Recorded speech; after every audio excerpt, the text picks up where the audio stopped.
kalau terang sedikit tentang ulumut tafsir ya, tentang ilmu tafsir kaidahnya itu pokoknya kalau Makkiyah itu turun sebelum napa? Hijrah. Nah, Madinah niku turun setelah napa? Hijrah. Meskipun secara geografis turun di Mekah. Misalnya surat Fatah itu turun di Mekah. Tapi setelah Nabi posisi napa? Hijrah. Maka surat Fatah tetap berkategori napa? Madaniyah. Padahal turunnya di Mekah karena turun pas Sulhul Hudaybiyah atau pas Nabi di Mekah. Kaidah Makkiyah juga sama, bisa saja Nabi pas jalan-jalan di Syam atau di mana kemudian ada surat itu, maka berstatus Makkiyah asal periode itu sebelum apa? Hijrah. Kalau terangno ulumul Quran. Imam Syafi'i ketika ngarang kitab Ar-Risalah, Ar-Risalah niku karangan kaul jadid Imam Syafi'i. Niku memulai dengan kalimat kula jeeling, wal kufar sinfani, orang kafir itu ada dua. Ketika Nabi menjadi Nabi, diutus jadi Nabi, itu orang kafir itu ada dua jenis. Satu jenis yang tidak ahli kitab. Ini ku kafir Mekah, jadi tidak Nasrani juga tidak Yahudi. Bahasa yang kayak saya itu non Semitik bahasa yang kayak non Semitik, tidak punya kitab samawi. Ini penting ya. Kedua kafir-kafir Semitik. Ini ku kafir-kafir yang punya kitab, yaitu Yahudi dan Nasrani. Ini bahasa agama. Nah, bahasa negara ya nggak ada. Bangsa Indonesia nggak ada bahasa kafir. Semuanya warga Indonesia. Jadi ini konstitusi agama. Kalau negara ya semuanya warga negara Indonesia. Kalau nu sering ditakoki tiyang, sering kalau disuani tiyang tanya, bela Legos ini itu hukum negara bukan hukum agama. Jawaban kula enak ora malah ngomong kon bela aku ya sok biasa wae cara kula. Dengerin ya. Nah sampean kepengin maknani Quran sesuai tradisine ulama sing musalsal ila Rasulillah sallallahu alaihi wasallam. Itu mikire ngoten nggih.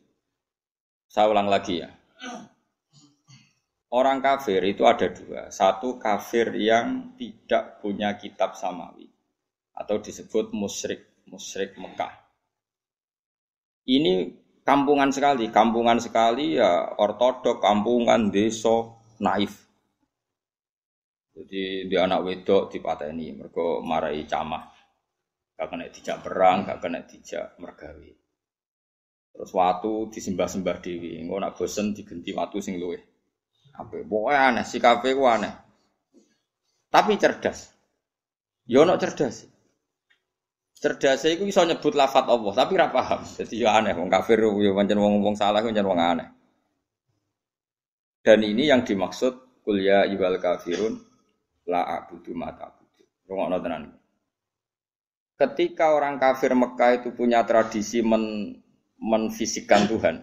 Ya napa menfisikkan Tuhan. Jadi jenenge Tuhan itu ya Lata Uzza gawe watu terus disembah. Ada fisiknya, napa? Ada jisimnya, ada bentuk fisik. Sehingga ketika Nabi muni nyembah Allah, mereka tanya, Muhammad, enggak apa-apa kita nyembah Allah, tapi terangkan dulu Tuhan kamu itu dari perak, apa dari emas, apa dari batu. Ini kan jelas, dia cara bertanya itu sesuai kaidah mereka, kalau Tuhan itu harus apa? Fisik. Terus Kanjeng Nabi dikandhawa Allah qul ya ayyuhal kafirun la a'budu ma ta'budun. Saya tidak menyembah apa yang kalian sembah, yaitu bebatuan tadi. Andaikan orang kafir ini kok kafir Yahudi, tentu enggak ada ayat la a'budu ma ta'budun karena orang Yahudi itu penyembah Allah, yaitu mereka nyebut Yahweh. Jika ayat ini tidak tentang hubungan Nabi dan orang apa? Yahudi. Ya iki rada jlimet ben ki rada pinter. Ajane aku ya ora menarik cara-cara. Tapi kena sing sekolah iso dadi dokter. Lah, maksudnya nyer rodok jelimet. Tak ulang lagi ya. Sehingga qul ya ayyuhal kafirun di ayat itu diartikan kafir apa? Mekah, yaitu yang masih menfisikkan apa? Tuhan. Apa? Yang masih menfisikkan apa? Tuhan. Makanya Nabi disuruh dawuh la a'budu ma ta'budun wala antum a'biduna ma.